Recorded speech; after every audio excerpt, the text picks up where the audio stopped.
The Indiana criminal court system. These are the basic steps of what a person accused of a crime goes through in the Indiana criminal justice court system from the offender's initial arrest until their sentencing.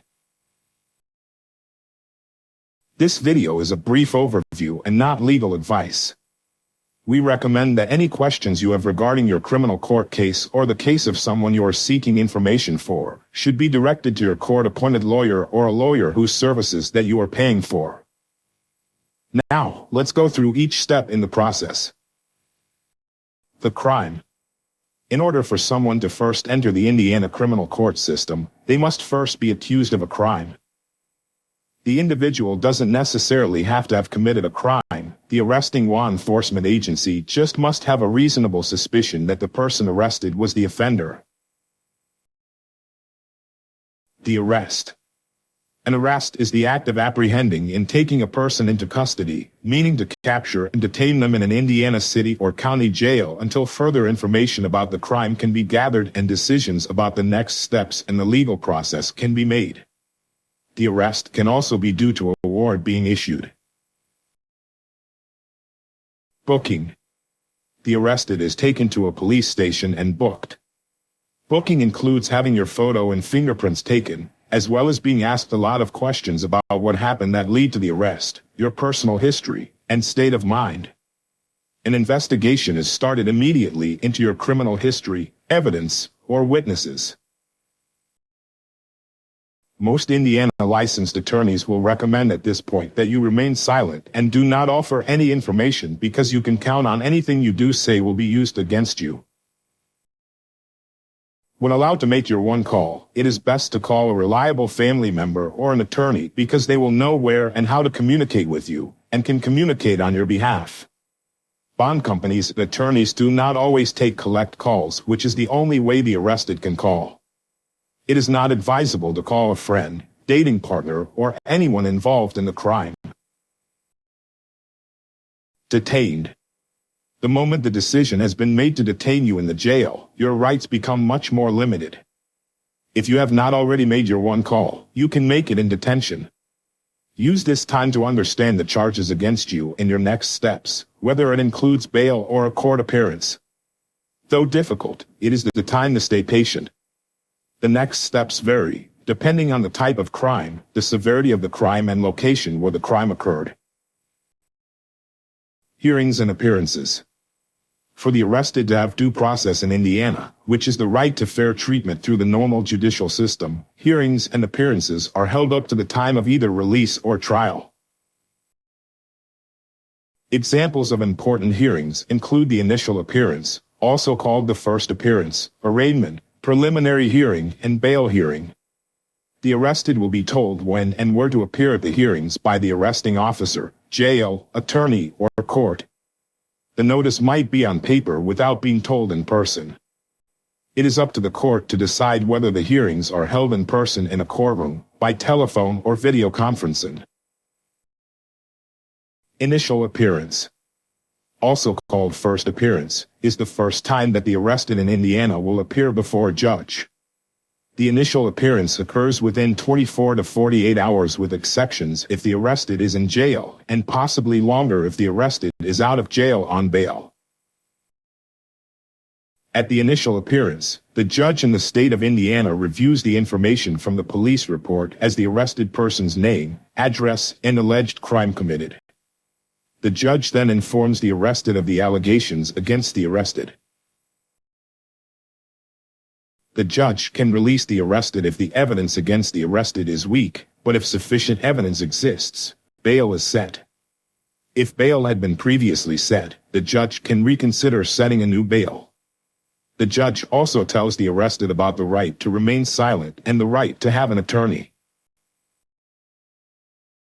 In Indiana, the initial appearance is not the time that the defendant states the plea, whether they are guilty or not, and if asked questions, the answer should be yes or no. There is an exception to not stating a plea at the initial appearance because sometimes the initial appearance might be the only appearance for less serious misdemeanors. The arraignment. Arraignment can be an initial appearance if it is the first time a defendant sees a judge in their case. It is typically the first time also for defendants who are not arrested but served with a summons or citation. If the defendant in Indiana does not have a lawyer, the court can appoint a lawyer for them. If bail has not yet been set, it's addressed at the arraignment court hearing, and if requested, the bail can be reviewed by the judge and changed or kept the same.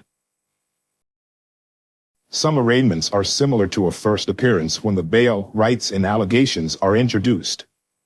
The judge will ask the defendant whether they understand the criminal charges against them. This is not the time to argue or say anything. Yes or no should be the only response. Some arraignments are more formal due to the formal charges produced by the prosecutor or the grand jury. The defendant may be requested to plea. In this more formal arraignment, the defendant is given a copy of the formal criminal charges filed with the court. After the judge informs the defendant of their rights, the defendant or their lawyer will enter a plea to the charges. In Indiana, there are 3 plea options. The defendant can say that they are guilty, or not guilty, or no contest, meaning that they are not contesting the charges yet or not admitting guilt. Preliminary hearing. In Indiana, the preliminary hearing is only held if the defendant said that they were not guilty during the arraignment or initial court hearing, and usually within 30 days. Think of it as a screening process to gather evidence, witness reports, and the incident reports to determine whether the case should go to trial. In some cases, the judge might decide that the defendant is not guilty, and the charge is dismissed, meaning that the bail money will be returned, minus court fees, and the defendant is free to go home. The defendant can decline the preliminary hearing and go to jail and await trial. In Indiana, some preliminary hearings are held by video conferencing. Pretrial proceedings. Pretrial proceedings start after the arraignment and include back and forth communication between the attorneys and the court in preparation for trial. Proceedings can include discovery requests, pretrial motions, or a pretrial conference. Discovery is the process where both sides, prosecution and defense, gather information, interview witnesses, request records, videos, and analyze evidence. Both sides must share the information that they have gathered. This information does not include conversations between the arrested and their attorney. Pretrial motions are formal requests for some kind of action by the court. For example, there are motions to suppress, meaning holding back unfair information. Motions for a continuance, meaning to delay the trial for a variety of reasons. Motion to dismiss, meaning to drop a charge. Or motions for discovery request.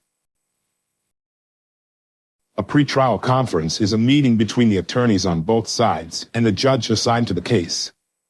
Subjects discussed at the conferences include available discovery material, what evidence or witnesses are allowed to testify at trial, dates of trial, or unusual circumstances that might need to be addressed. Pretrial conferences in Indiana are held either in person or by video conferencing. Most pretrial proceedings do not require a defendant's appearance.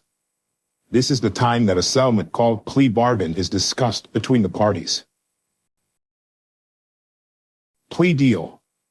Most cases do not go to trial because both sides reach a plea deal, or both sides try to reach a reasonable punishment based on what was learned in the pretrial proceedings. A plea deal can only happen if the accused person admits they are guilty in exchange for a lighter punishment. The reason they must admit guilt is because it would not be fair to punish someone who claims they are not guilty. If a plea deal is not reached, the case then goes to trial. Trial. Trial is where both sides in an Indiana court share their information in front of a judge or a jury. There is a set order and rules to how the information is presented, and the judge makes sure that the rules are followed. In a criminal trial, the prosecuting attorney presents evidence and witness testimony to try to prove beyond a reasonable doubt that the defendant committed the crime. The defendant's attorney presents evidence and witnesses to show that the defendant did not commit the crime. After listening to all the evidence, the judge or jury decides the verdict, which is whether the person is guilty or not guilty. If a jury is selected, it is called a jury trial. If a court has only a judge hearing both sides, it is called a bench trial. If the defendant is found not guilty, they are acquitted because there was not enough evidence against them, and they are soon released from jail or bail conditions. If they are found to be guilty, the next step is sentencing. Sentencing. Sentencing is the punishment that the judge decides the person should get. Judges use sentencing guidelines written by Indiana to suggest fair punishment for the crime. Sentences can include a combination of jail or prison time, probation, fines, restitution, damages, and other conditions. Probation can be also required after jail or prison time is served, or instead of incarceration. It allows the defendant to return to the community under specific rules or conditions such as restriction of who or where the defendant can visit, possible ankle bracelet monitoring, reporting to a treatment center or parole officer. If a sentence is considered severe, the defendant's attorney can ask for an appeal. It is important that you ask questions of your attorney and understand the steps throughout the Indiana court process.